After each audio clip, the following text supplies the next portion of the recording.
You're listening to a podcast on the Podfix Network.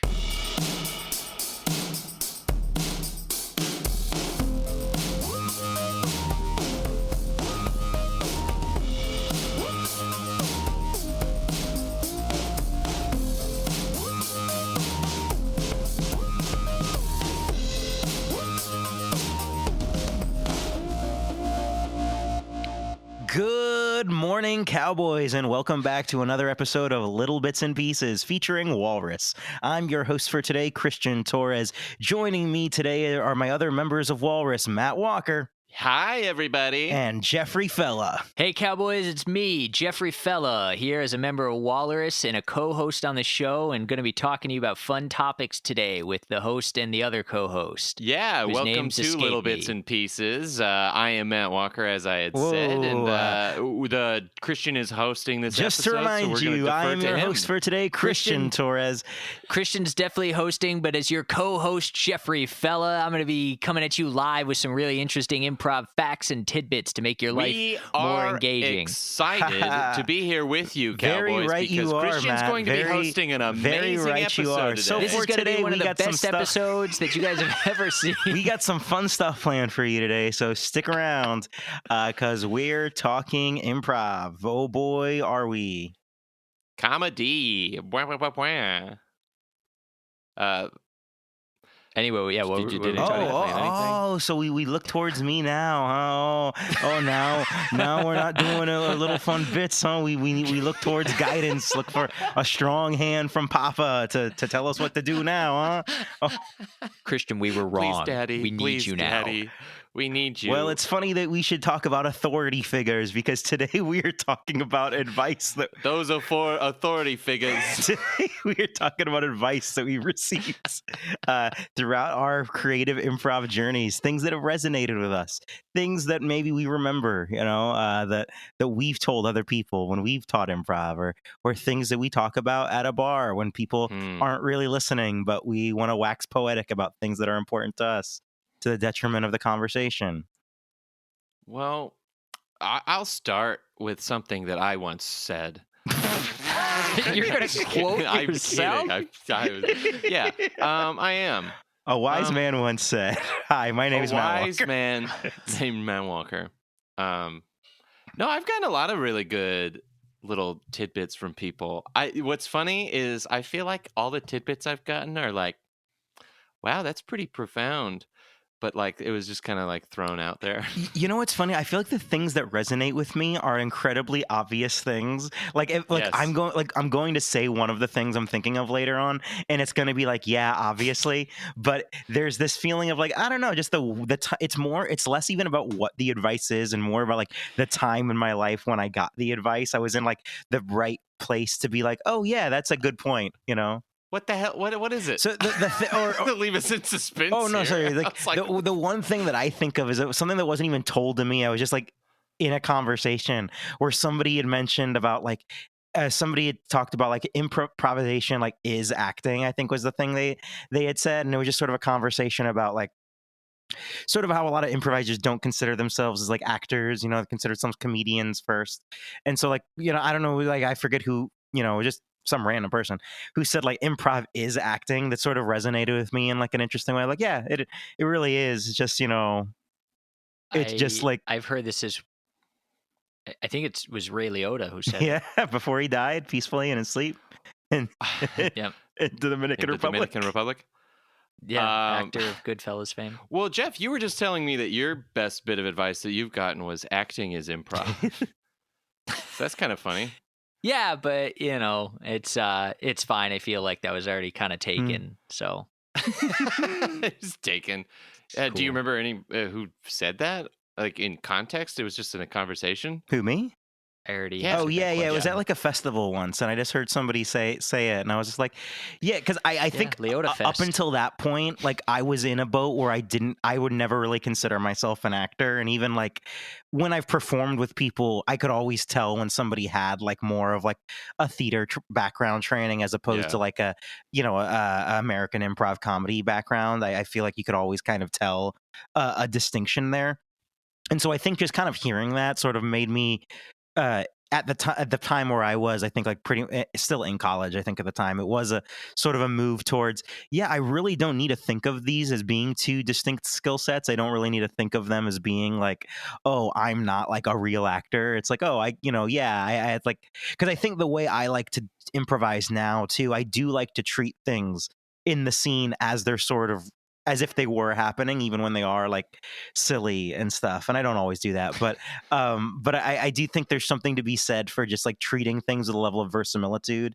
even in an improv scene, the way you would if you were like acting in a show. But Yeah. No, yeah, I I like think that. in general, comedy is looked down upon a lot. I remember, this is not my advice thing, so this doesn't count. But we Well, I all have something all to only apply get to this one, as so I well. remember. okay, And it is but this doesn't. it is aligned. So yours Well, better be mine. punchy Whoa. and sweet. Okay, so anyway, I was also at Leota Fest. I think you were talking about Leota Fest Yeah, from we mentioned '95, it, which yeah. was great. And somebody lent me this You book were there in and I '95. yeah, I was at Leota Fest '95. How old are you? I was 4 years old. All right, I was 4 years old, and He was just a good A fella. good little What can you baby. say? Ooh, do you think they ever do like a Muppets Babies version of Goodfellas? Oh, I'd like that. Yeah, I mean, Okay, are they we beat gonna the follow shit out the of a lot of guys? people, you know? A And goo like, they goo were a gaga. bunch of good fellas, you know? As Kermit was green. Kermit was green. That's how you roped it into Muppets, is just by saying Kermit was green. green. Like, Well, I mean, that is figured I true. could keep It going. wasn't easy either. Miss Piggy's pink, and, you know, we all had it tough, but, you know, we're Muppet babies. we were Muppet babies. No, in the book that was lent to me by someone else who was attending the festival, and towards the beginning of the book, there was, because I only read the preface, and it said something to the effect of, I only read the blurbs on the back, and my bit of advice that I love is, this book is great.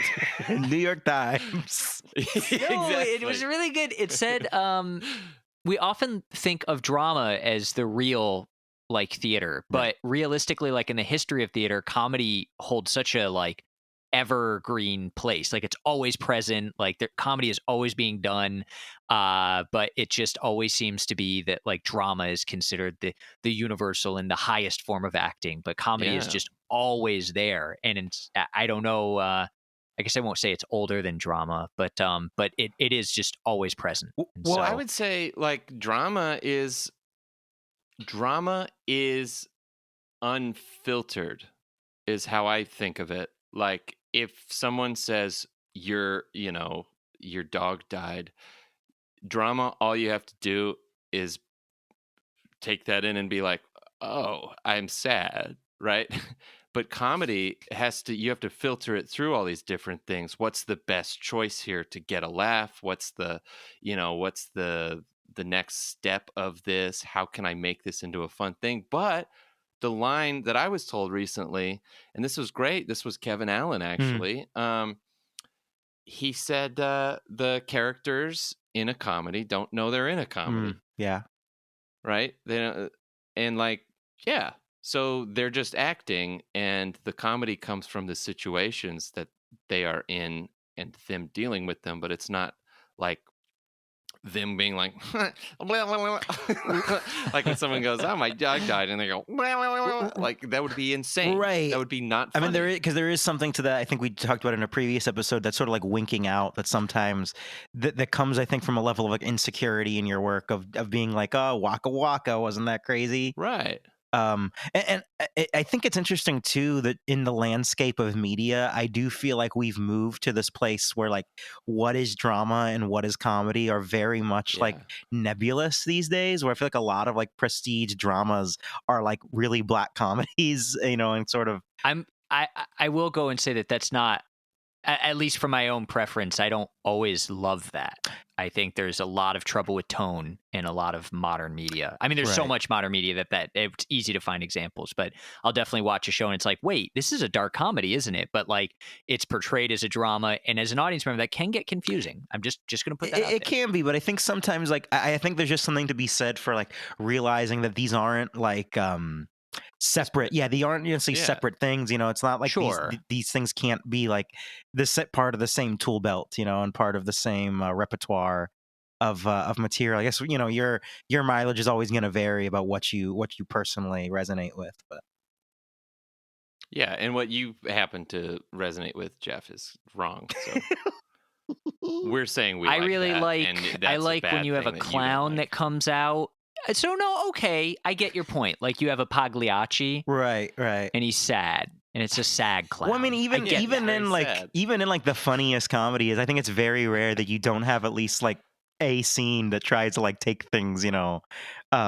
Like in Seinfeld, when Seinfeld like turns inward and is like, am I wrong here? He goes, what's the deal with me? Yeah,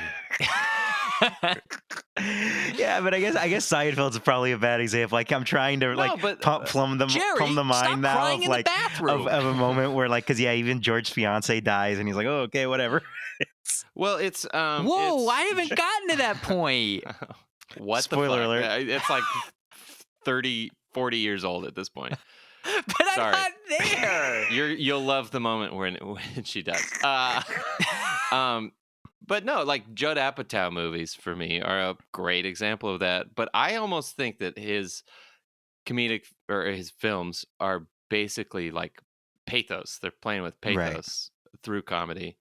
And I think that the idea is that like nobody walks through a day in their life with nothing but serious moments occurring to them. Like that's insane. Right. Like that's insane. Everybody takes a shit. Like, and someone goes like, "God, it stinks." Like, what do you do?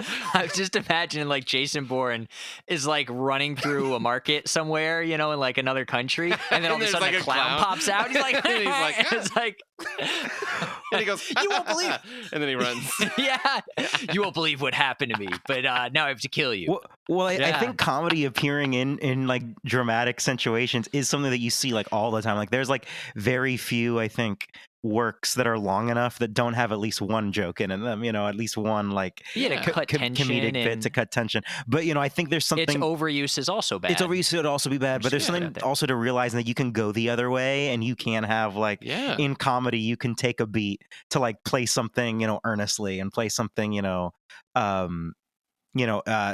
poignant, and then get back to the comedy, and it fuels the comedy. It can fuel it. It's like adding fire to the fuel to the. Anyway, the fire.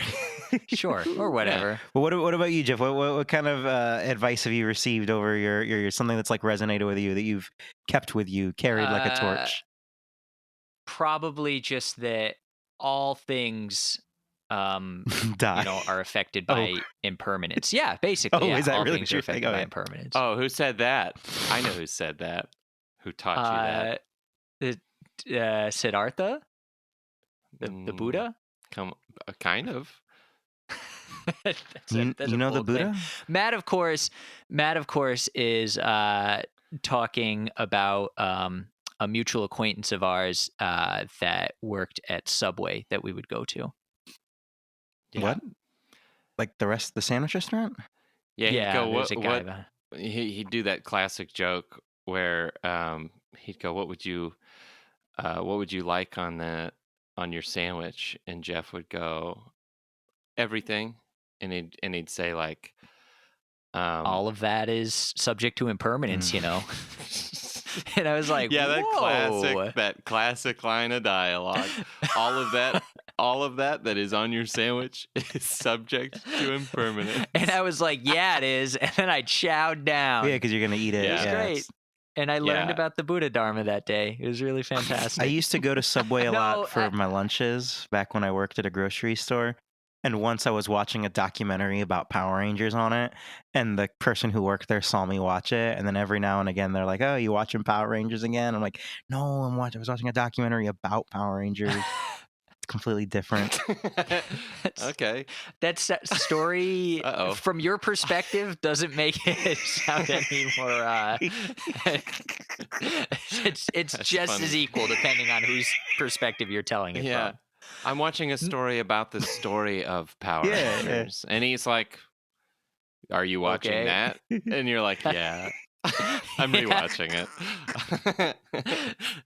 No, I was a philosophy major in college. Matt and I shared a teacher, Professor James Getch, and A he practicing taught, Buddhist and a very amazing teacher. but also taught a really wonderful class, Eastern philosophy, which is where it was really studied a lot of that. But no, I mean, yeah, I actually do think a lot of the principles of Buddhism as a philosophy apply very well to improv, especially that of what you do with your ego, I think comes into place here. But I think more improv specific, although I do actually let's dwell on that for a second. It's really not a quote, but just like the elimination of the ego. And I'm not saying I mean, like, I've achieved it way more than like Matt, for example, who is very ego driven. But like, I kind of want to explore that you sentence there, 'cause that's an interesting sentence. I've achieved it way more than Matt.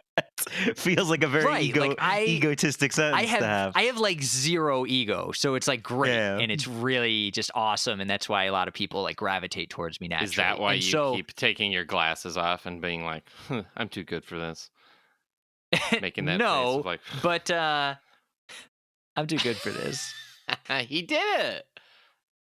But yeah, I think when I was directing it in college, the improv troupe we had in college that Matt and I both belonged to, again, that I directed better than Matt.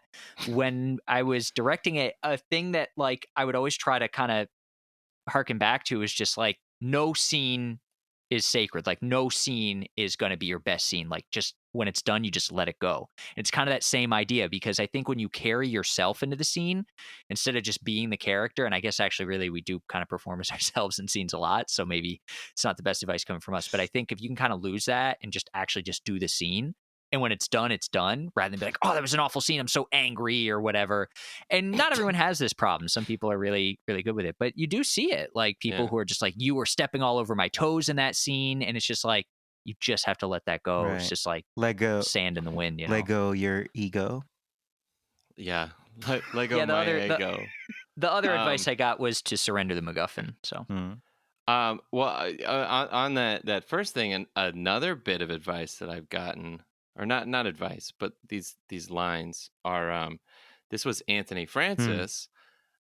He said, if no one's saying it, why are you hearing it? I think I remember him saying that. Yeah. Yeah, that was in that workshop that we I hosted him down here. Yeah, that was a good. The solo workshop. Yeah. But I loved that because someone was like, I don't know, talking about how they felt like they didn't do good or something in the scene or something like that. oh yeah. And he's like, look, if nobody's saying it, why think it was the line? But and I love that. Yeah, but like for you, What? well, just what? like Where are you people going? might be like, I try to be polite, so I don't always point it out. But if I did, I mean, we'd be here all day. You know what I mean? Well, sure. And so why would I hear it if you're not saying it? The reverse. It's like, I don't hear it, so you didn't say it. Yeah. Well, no. I mean, that is the advice. No, though. If nobody's looking at you and being like, that was bad, then yeah, but don't the reverse, tell yourself it's bad. The reverse is a manic thing where you're like, I didn't hear you say it, and therefore it wasn't said. That could be an ego where you're like, I'm not listening. It is, yeah. It is good advice though for creatives though who do like very much get in their heads about not being good enough. And it's like I think a lot of people are their own harshest critic, where it's like I know me personally, I'm often going through periods where I'm like, man, I'm doing rough right now, and that's after doing shows where everyone's like, great job, man. And it's like, well, why don't you hear the things that people are saying? Why are you putting so much of an emphasis on the things that no one is saying? Right. I'll go a step further and say that even as seasoned improvisers, I think there's those moments where you're watching new shows where you're not like playing an educational role at all. You're just watching. You're just an audience member that happens to be at a showcase or whatever that is going very poorly, and it's new people. And there's always like this inkling in the back of your mind. It's like, do they know that wasn't good? And it's like, yeah, probably. They probably do know that wasn't great. Like it's. And if they don't, then they'll only do this for a year or so and then probably move on to the next thing. Right. Yeah. Yeah. I think that's why we're all so supportive. It's because we're like, look, if it doesn't have legs, it doesn't have legs. We're not going to Yeah. be the ones to chop its legs out from under it. Right. I mean, I don't necessarily know if this is advice I've gotten or just things I've learned, but there's no value in improv to having any sort of like, oh, I've been doing this for so long, I'm good at it, because you could easily just have a bad Right. scene just as Yeah. just as much as someone who's been doing it a week. You can have a scene just as rough the next day, even if you've Boy, been I doing it for forget who years. said- But I forget who said that about studying Plato, where it's like just because you've studied Plato your whole life, if you've been writing the wrong papers the whole Oh, time. I remember. right, because it's I still remember. hard to get back in the tube no matter how long That you've was been. that was the Blimpy guy.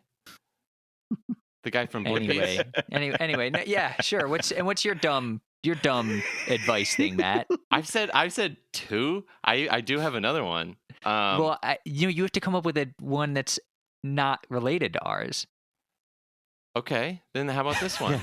Gavin Hawk gave me this one, and that was I think it was in a basic acting class. I had to do it for my basic major actors. or whatever. Yeah, I was so basic. Everybody had their Starbucks yeah. venti frappuccinos. That sounds good. And kept going yas and hashtag. And they were big on Twitter. Big on Twitter. That's the defining I for guess basic. that's a basic person. I don't know. Liked Big Bang Theory. Really Okay, enjoyed yeah, it. now I You're think really we're hitting going on back Big to- Bang Theory a lot I today. hate Big Bang Theory with Yeah, but that's the like most saying, passion. "Oh, I hate Milk. stepping on glass." I don't know. No, milk. No, It's like- Big Bang Theory is not as substantial as milk. Yeah, Like what? except Big Bang Theory is still on. But it's not. No, it still on. isn't. It's not like Is new it? episodes. What? It's- Yes, No, it it is. isn't. No. It's not. You're thinking Young Yeah, Sheldon. Young Sheldon is on now. It's a completely different show. Completely different show. Completely different, I Matt. swore to you. Tonally so different. Did you know Different Young Sheldon's writers. actually a drama? Wait. It's a black comedy. One of the people also ask things on Google. That would be is, cool. I'd what is watch Big that. Bang Theory in simple terms? Next thing is Sheldon autistic? That's a big plot. I think he is canonically. he? I think that's yeah. I feel canonically. like they've This has since become made a- him that, because if he wasn't, it sure. would Everybody be kept incredibly asking. insulting. It's like Well, the whole show is like I've never watched it, but just from what I've read, and we're gonna do this again where I've never watched the thing, but from what I have read, a lot of the stereotypes on there are actually quite insensitive. I have watched the show. Yeah, they are. You're right. That's true. There are actually these great That's all there are Chuck these great Lorre video essays things. on YouTube that sort of go into like the underlying misogyny and underlying like racial implications of the Big Bang Theory that seem like a lot of the stuff that seems very like, oh, it's so goofy. It's actually really toxic. Stuff. Anyway, the bit of advice I got from Gavin Hawk was Watch the Big Bang Theory.